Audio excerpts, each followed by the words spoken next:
রোজা আসছিস?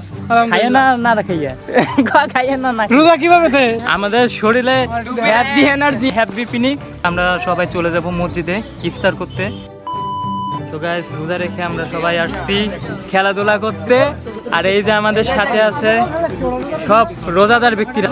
এই যে এই যে এই যে মাসুম, ভালো আছো? এই যে এই যে মামা রোজা, সবাই আলহামদুলিল্লাহ সবাই রোজা আছে ভাই।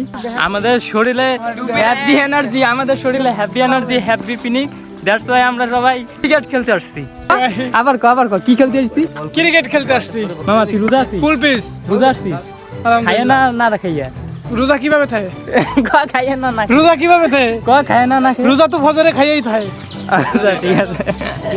আমি আর আমার মামা হচ্ছে ক্যাপ্টেন, দুই ক্যাপ্টেন। আমরা এখন টানাটানি করবো প্লেয়ার। টান দাও তন্ময়, আমার তাজিম।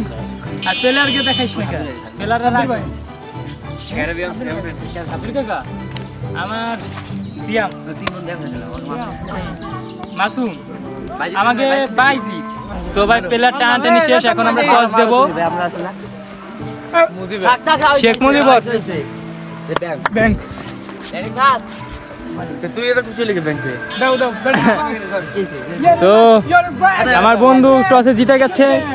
উই আর ফিল্ডিং নাও। বলার হচ্ছে আমার বন্ধু সিয়াম। মামা দেখা বল করবে।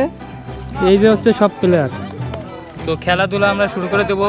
এরপরে আমরা কি ইফতারি করতে যাব। তো গাইস খেলা শুরু হয়ে গেছে, আমি ফিল্ডিং দাঁড়াইছি। সামনে খেলাধুলা শুরু হয়ে গেছে। দেখুন এমন জায়গায় দাঁড়াইছি যেখানে বল আসে না, যাতে রিস্ক কম থাকে। আমি আবার বল কম ধরতে পারি।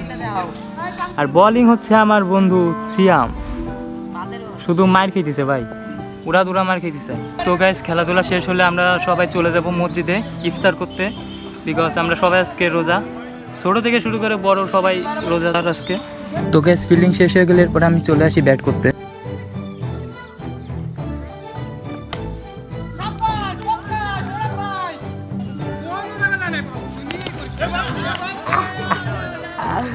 তো ভাই আমাদের খেলাধুলা শেষ, এখন আমরা চলে আসছি মসজিদে ইফতার করতে।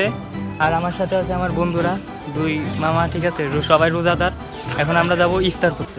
তো এরপরে আমরা সবাই মিলে মসজিদে প্রবেশ করি ইফতারি করার জন্য। আর এমনিতেও আমাদের আজকে অনেক লেট হয়ে যায়। যাই হোক আজকের ইফতারিতে ছিল বিরিয়ানি, এবং আলহামদুলিল্লাহ যে প্রথম রোজাটি আমরা ভালোভাবে রাখতে পেরেছি। তো গাইস ফাইনালি আমাদের ইফতারি ডান।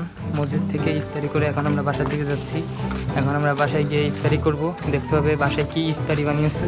আর বাসায় আসার পর আমরা দেখতে পাই যে বিভিন্ন চপ ছোলা এইসব আর কি বানানো হয়েছে। আর নর্মালি আমরা এইসব চপ ছোলা দিয়ে মুড়ি মাখিয়ে খাই অলওয়েজ। আর শুধু আমরা না, আমার মনে হয় কি সব ফ্যামিলিতে এইভাবে মাখিয়ে খাওয়া হয়। আর সেজন্য আর কি মুড়ি মাখানোর জন্য সবকিছু প্রসেসিং করা হচ্ছিল এখানে, এবং অবশেষে আমাদের মুড়ি মাখানোটা কমপ্লিট হয়। তো ভাই এটা হচ্ছে আমাদের গরিবের ঘরের ইফতারি, যে এগুলো স্পাইসি বার্গার। তো ভাই এটা হচ্ছে আমাদের ইফতারি, প্রথম রোজার ইফতারি। সেই স্বাদ না, সেই স্বাদ। তো গাইস এই ছিল আমার প্রথম রোজার ব্লগ। আশা করি আপনাদের সবার ভালো লেগেছে। দেখা হচ্ছে নেক্সট কোনো ভিডিওতে। বাই।